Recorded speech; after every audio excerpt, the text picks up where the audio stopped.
পাইছি আর আমার চোখের মধ্যে পানি আসতেছিল, আমি কিন্তু কাউকে বলতে পারি নাই। যেভাবে ওকে হত্যা করা হয়েছে অমনি আমি ওকে হত্যা করা চাই। কিন্তু আসলে রামিজ স্যার একজন ক্লোজ বান্ধবী, একসাথে পড়াশোনা করতো, একসাথে কিন্তু স্কুলে যেত।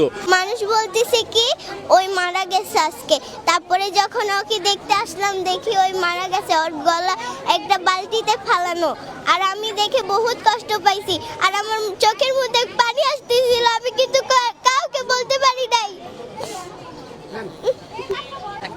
জীবনে একটা স্মৃতি থেকে যায়, বান্ধবী স্মৃতি থেকে যায়।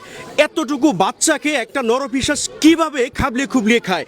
যে মেয়েটা বাবার কোলে থাকার কথা, যে মেয়েটা একজন চাচ্চুর কোলে থাকার কথা, একজন দাদুর কোলে থাকার কথা, এতটুকু একটা বাচ্চা লোককে সামলাইতে পারছে না।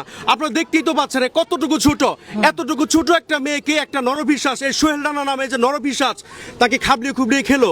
আসলে তার বিচার যদি এই জমিনের মাটিতে খুব দ্রুত না হয় তাহলে দেশের সরকার ব্যর্থ হবে। কারণ ইতিমধ্যে কিন্তু রামিজ স্যার বাবা বলে দিয়েছে যে দেশের বিচার ব্যবস্থার সাথে আমার কোনো আস্থা নেই। এখন তুমি কি রামিজ স্যার কি ধরনের বিচার চাচ্ছ মামনি? আম্মু আব্বু বলেছে যে যেরকম ওকে হত্যা করা হয়েছে ওরকম ঠিক ওর সাথে সেম টু সেম ওরকমই করা হোক। এই যে আজকে তার ব্যানার লাগিয়েছে, তুমি কি তার বিচার চাওয়ার জন্য মানববন্ধনে যুক্ত হয়েছো এই জন্য? হ্যাঁ।